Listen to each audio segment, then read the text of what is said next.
Well, the first two stories were about Holy Thursday, and now we talk about Good Friday. Doesn't seem like that good of a day when we first start reading the story. But there's good news coming after this story, and I want to make sure that you listen to both of the next stories so that you get to hear the good news of what Easter means and what it means for our relationship with God. I'm going to read them together so that I make sure that you hear both of them. It's really important. Okay, here we go. The first part is called The Sun Stops Shining.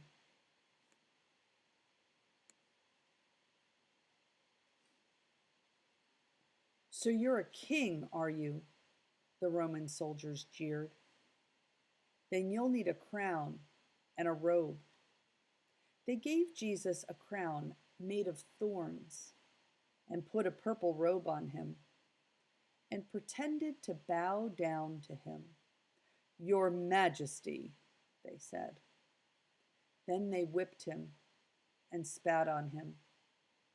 They didn't understand that this was the Prince of Life and the King of heaven and earth who had come to rescue them. The soldiers made him a sign, Our King, and nailed it to a wooden cross. They walked up a hill outside the city. Jesus carried the cross on his back. Jesus had never done anything wrong. But they were going to kill him the way criminals were killed. They nailed Jesus to the cross. Father, forgive them, Jesus gasped. They don't understand what they're doing. You say you've come to rescue us, people shouted. But you can't even rescue yourself. But they were wrong. Jesus could have rescued himself. A legion of angels would have flown to his side if he had called.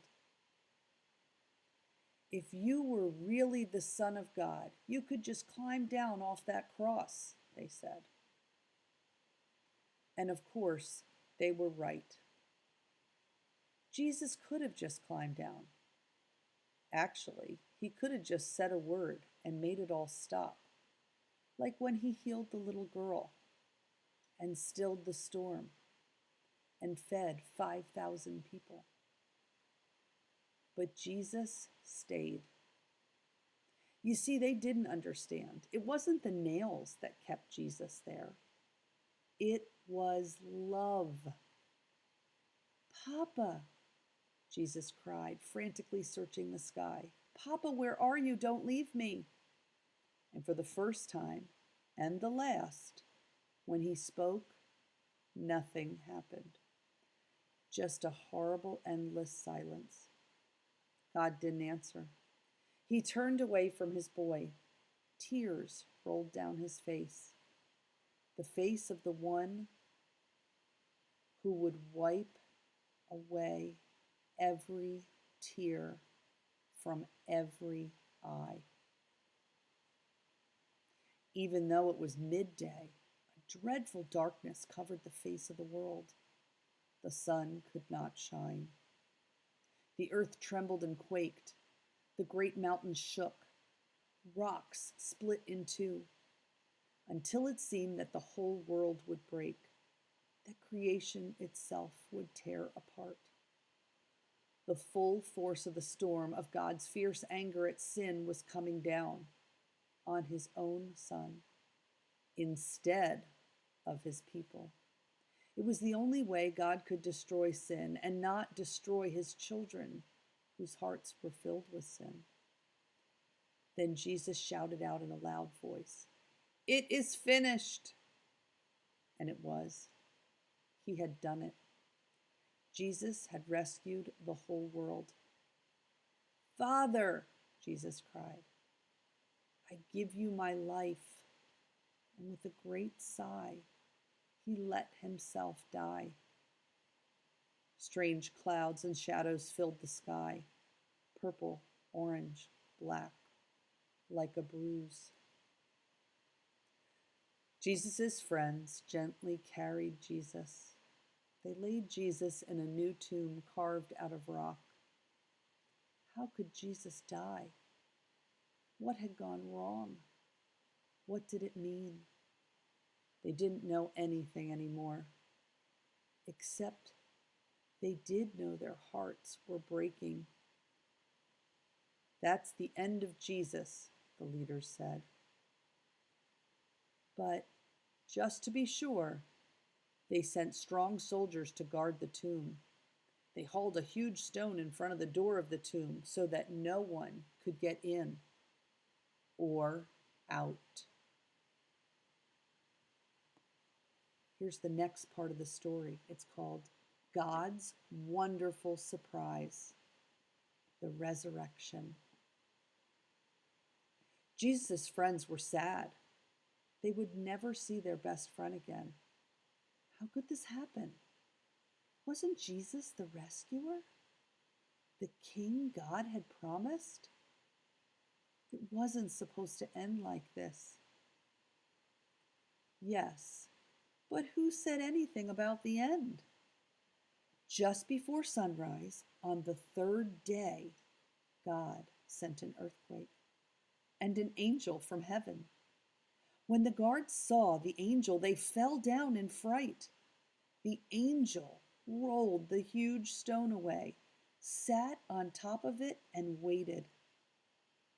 At the first glimmer of dawn, Mary Magdalene and the other women headed to the tomb to wash Jesus' body. The early morning sun slanted through the ancient olive trees, drops of dew glittering on leaves and grasses, like little tears everywhere. The friends walked gently along the hilly path through the olive groves until they reached the tomb, and immediately they noticed something odd. It was wide open. They peered through the opening into the dark tomb, but wait, Jesus' body was gone.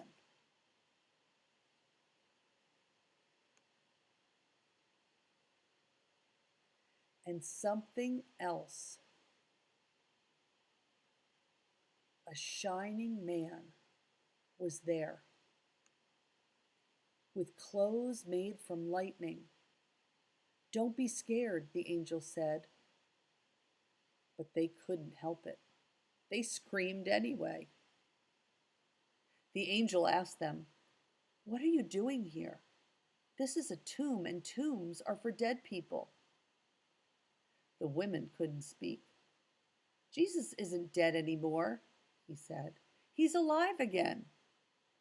And their hearts leapt. And then the angel laughed with such a gladness they felt for a moment as if they had woken from a nightmare. The other women rushed home, but Mary stayed behind. How could this be true? Jesus was definitely dead. How could he be alive? Just then, Mary heard someone else in the garden. Perhaps it was the gardener, she thought. He'll know where Jesus' body is. "I don't know where Jesus is," Mary said urgently. "I can't find him."